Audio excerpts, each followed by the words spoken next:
I'm Nyesha McCauley, and you're watching AccessTV.org.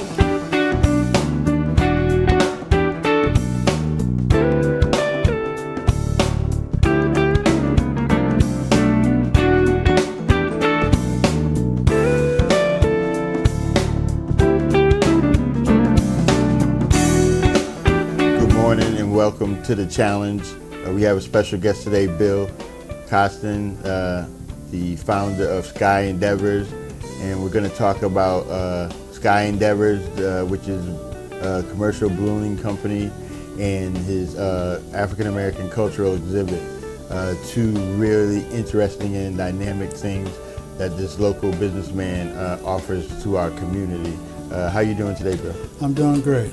All right, so we did, and people that saw the first episode talked about kind of how you came to this region of the country and how you got started. I guess this part we're going to talk about what you actually do with Sky Endeavors. And one of the things a commercial ballooning company does is what is it that you actually do on a daily basis? If somebody contacted Sky Endeavors, what would they be offered? 90% of the people who call Sky Endeavors want to go up in the balloon. Mm-hmm. So usually they get them as gifts, wedding presents or Christmas presents.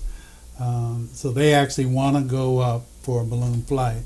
And interestingly, over the years, probably, I've taken up thousands of people, and out of thousands of people, only about 30 people have been black. Okay. So black people don't want no part of a balloon. And the reason I hear mostly is they're scared of heights. Mm-hmm. They don't like to go up, early in the morning. Okay. But mostly it's scared of heights. But one thing I've noticed over the years, if a gift was given to a couple, usually one of the two couples was scared of heights. So one really wanted to go up, the other one, nah. And unanimously, once they get up there, they totally lose their fear.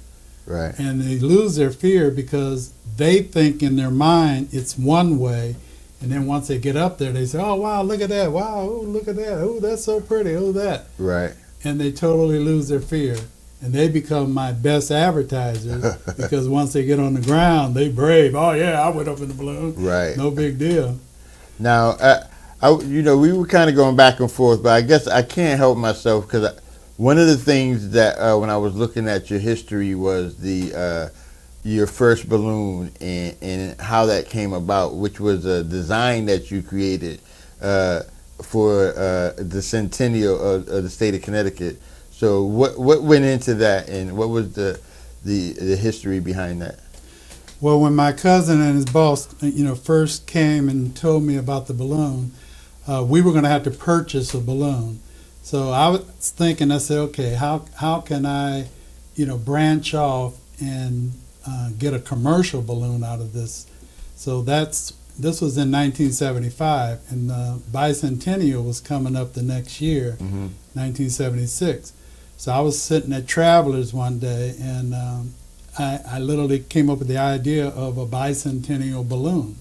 So I designed the state seal on the side of the balloon, and Ella Grasso was the governor at that time, and so I came up with the initial design of the balloon, and me and another guy presented it to the state of Connecticut, and that's how it became a reality. In the meantime, the arrangement for our club was to train two of the club members. They were going to go and get their commercial license and then train the other four guys. Mm-hmm. That was taking too long. Okay. So I talked one of the club members into starting Sky Endeavors. So him and I dropped out of the club. He stayed in. So we bought another balloon, and then we started Sky Endeavors. And people, started asking they want to go for balloon rides. So that's how we started turning it into a business. Then the corporations, they got hold of ballooning, and they started asking us to come do tether promotions at their sales, or they were having grand openings. I've done many grand openings for banks and different companies. Companies have company outings. I take the balloon there and take people up and down for rides. People wanting to get married in the balloon. I've done weddings in a city dump, right across from a city dump. Well, and on average, how long is the balloon ride? Balloon ride's about an hour. Oh, okay. Yeah, hour in the sky. Then the preparation and then the takedown takes half hour each on each end. Now in Connecticut, so where I live in Hartford, I don't see a balloon. So where is it possible to give a balloon ride? Because you did mention the African American community doesn't really, I guess for lack of a better term, favor this. But like say when they have Keeney Park Family Day, could rides be given either from Keeney Park? Sure. Yeah. Oh, so it could be within the city. Right.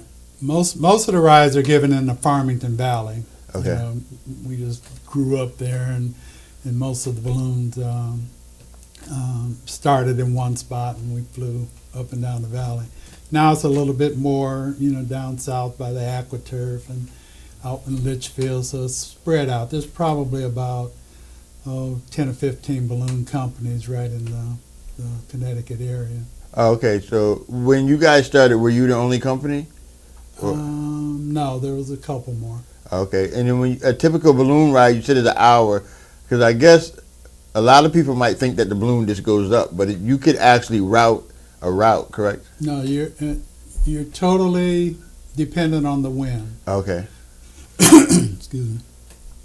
So I literally have to get up and get the weather forecast from flight service, and it'll tell me basically which way we're going, how fast we're going to go. We don't want windy days. We don't want foggy days. We don't want windy, foggy, or it has to be a nice day. Right. So once we take off, we have to go wherever the wind takes us. Wind is blowing different directions at different altitudes. Okay. So if I want to, go a little to the right, I'll go up to an altitude where the wind is taking me to the right. Then I drop down to go back to the left. So you're using a lot of geometry when you're flying. I can control up and down, but I can't control right or left unless I use a wind, if there's a wind that takes you that. So say could you start in Farmington and fly down to like the state capitol?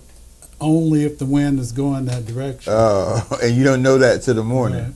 Right. Oh, okay, that's interesting. And then the other thing, one of my favorite subjects is African American history, and we posted the website, so if you get a chance, you definitely want to go take a look at it.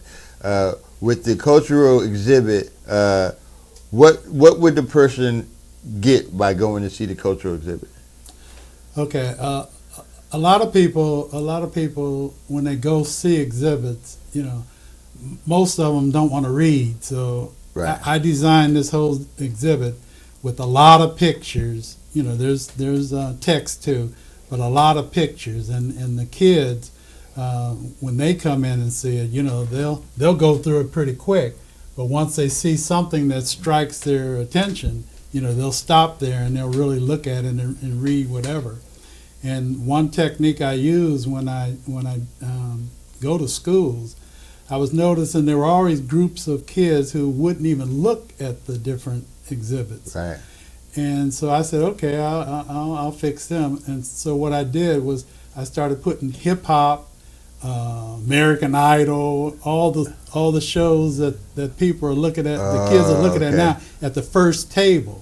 So when they walk in, they say, ooh, Michael Jackson, ooh, Alicia Keys, ooh, Beyonce. All right. And that got them interested, and then they would, look at the rest of the exhibit. Right. So usually when I did schools, I tried to, if I didn't have a specific theme for that particular school, I would show everything, little excerpts of slavery, Harlem Renaissance, sports, education, civil rights movement, all the way up to hip hop.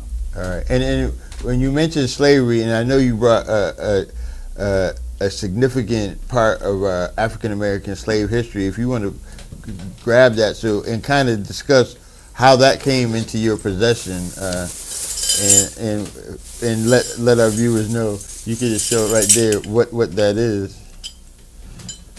Actually, I did an exhibit last year for one of the junior high schools, and their topic was Emancipation Proclamation. So I had some other slave shackles. One has a ball and chain,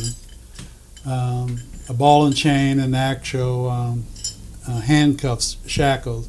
And I just got these from Bill Pinckney, who was the captain of the Amistad. Mm-hmm. And these were actually attached to the slaves around their neck and their ankle. So you can imagine how uncomfortable it was. Absolutely. So, over the years, I've collected different artifacts, from slave ships to up to postcards. It's amazing how many negative postcards there were in the early 1900s that just totally, trashed, African Americans. Yeah. So, my exhibit covers the whole gambit. I mean, I hated history in high school because Right. I just hated it. It was nothing of my own people of my color. And so when I started seeing this stuff, which was very, very rare, I mean, you just don't see people selling this stuff. Right. And so I just started, buying everything. But I kept in mind, I'm trying to tell the whole story, Right. Of African Americans' presence in America. Right. Right. So that's my exhibit, and it's a traveling exhibit. It can go to any venue. It takes about 2 hours to set up. Usually companies or schools, they'll bring the exhibit in to go along with something that's happening at the school. Oh, okay. So if they're having a Black History Month, or I have a women's history exhibit Okay. that shows, Black women, Hispanic women, white women. Plus I have I was always interested in television. So I have a whole exhibit on the history of television. Oh, okay. Going all the way back to I Love Lucy. Right. And Gilligan's Island. Right. And all. I mean, that's interesting because those are historically significant pieces. When I was looking, one of the things I saw was about Muhammad Ali. And, I'm of the age where I saw him fight when he was still fighting. But I guess looking at it now, if I talk to they don't really know who he was and his significance. I mean, he took a case to the Supreme Court to not serve in Vietnam, and he was vilified at the time. But when often with history, when you look back, when you remove from the situation, what he did showed a lot of courage, of conviction, and those stories aren't being told in our classrooms, and it's part of how we obtain a sense of pride. To me, the information about a porter. I read up on it just looking at some other information, and I didn't know the significance of the porter in the African American community and how prestigious a job that was when it was a job. And and now people that might work on a train, it might be looked upon as something that was subservient. So I mean, when the kids see the exhibit, are they enlightened? Is it new information to them? Yes, they're totally. This was the best one. I did an exhibit at a elementary school, and a young black girl came up and said, "I didn't know black women could fly airplanes," and she was looking at my little exhibit on Bessie Coleman. This past year, I was doing a show, and this same girl who grew up, she came up. She said, "I know you don't remember me, but." I'm now an airline pilot in training. Wow. So that just blew me away. No, I mean, because for me, I always believe, and that's why we have people dynamic like yourself come on the show, because it makes it real for some of our younger people to know, and persons of yourself become a power of example, because they say, or they might have a dream, but when they see someone like you being the first in your field to do something, and to do something outside of what I would guess we would say mainstream, and actually succeed at, so whatever their dream may be, it makes it possible, or at least allows them to dream. So definitely appreciate what you offer to our community. It's an invaluable service, and I know something like that is not something that you might get rich off of, but the value to the community is immeasurable because of the story you just told.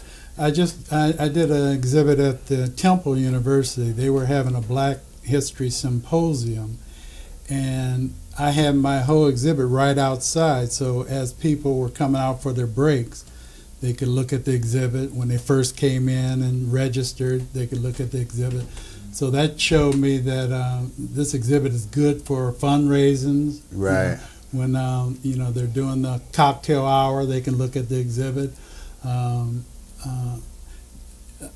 Different events could be scheduled right around the exhibit. Anybody, a famous person coming into town at a college who's going to speak, I could have an exhibit right outside as they're waiting to get in on whatever they're speaking on. Right. So it's phenomenal different ways it can be used. All right. So we have your information.